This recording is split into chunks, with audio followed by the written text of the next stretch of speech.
Good day, everyone. This is Jamie Sumner, Chief Analyst of Seifried and Brew.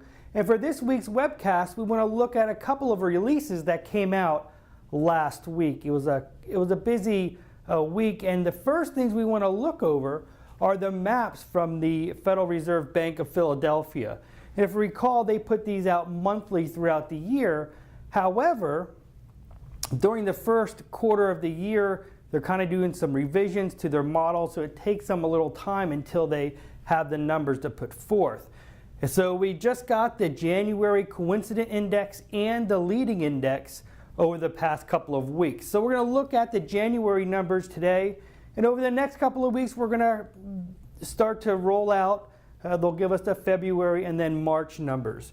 So when we're looking at the January numbers throughout the United States, you can see primarily green. We have 3 red states here, pink states, which would indicate a reduction in their GDP over the past 3 months of about a 0.1% to a 0.5%. So we have Michigan, Tennessee, and then Alaska.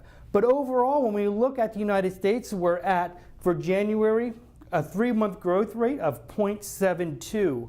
Now, we've been talking about this, if we look back to January and previously, how overall this trend in growth has continued, but it's been moderated for the most part moving forward. We had a peak in the average growth rate in 2014 at 0.87, and then from that point on, the average for the years 2015 and 16 were all below that 0.87% growth rate. And for January, which is also the year-to-date average for 2017, at that 0.72. So we continue to see that reduction in the growth rates. With that, we can look at the leading index, and if you recall, the leading index is forecasting that coincident index out 6 months. So overall for the United States, we're looking at a 1.76 for the January leading index, which is above the average for 2016 at 1.53. So that's a positive in here looking forward. Also, we notice we only have 2 of these pink states here, and that's putting the growth rate of a negative 1.5 to a negative 0.2. So we have these 2, Kentucky and Tennessee, that are in those negative, but predominantly all the states, for the most part, are showing growth rates in here over the next 6 months. So this is looking out to June of 2017. So that's a positive within here. But what we do want to look at, though, are some notable economic releases from last week. First off is the Atlanta Fed Business Inflation Expectations Report. And basically what that does is it questions about a little more than 200 businesses about what their expectations are for raising prices inside their goods. And we can see that it was at 1.9% over the next year. And that is down from 2.1% from their last survey. So we saw a pullback a little bit in their inflation expectations from these businesses.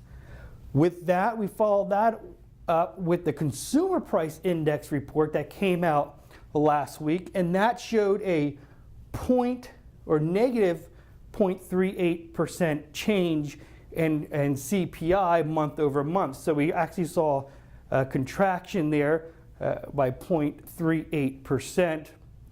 The core contraction, that's moving out food and fuel and energy, we're at a negative 0.1%. Still that contraction below expectations, maybe foreshadowing maybe not as strong of a inflation as we anticipated, as the economists have anticipated. But year over year, we're still at that 2.4% change year over year in CPI, and the core is at 2% change. Then we had the retail sales come out, a little bit of a disappointing release here. The change actually went down. It's negative 0.2% change in month-over-month retail sales, so we had a contraction. And also the February release was revised, and that went down to 0.3%, negative 0.3%. So we saw that revision of there showing a pullback in those retail sales for February. So that's not boding so well as we get into the season where we're starting to see, or in the next week, we're going to have that first quarter GDP advanced release put out there. That being said, all the different economic news that came out last week then resulted in the Federal Reserve Bank of Atlanta reducing down their GDPNow forecast down to 0.5. If you recall, the last time we went over this, it was at 0.6 because of the unexpected softness with inside of the economic numbers that came out last week. They pulled that down another 0.1%, going down to that 0.5% growth rate in GDP in the first quarter. Of course, this is just a forecast and expectation in here, but that's fairly low, a low level of growth that we're seeing. Well, that's what we have for you this week. We look forward to talking to you next week. Throughout this week, we will be releasing our top 15th percentile banks on our website. So if you find yourself on that list, congratulations. I'm sure you will be receiving an email or some type of snail mail from us. Have a great week, everyone. We'll see you back here.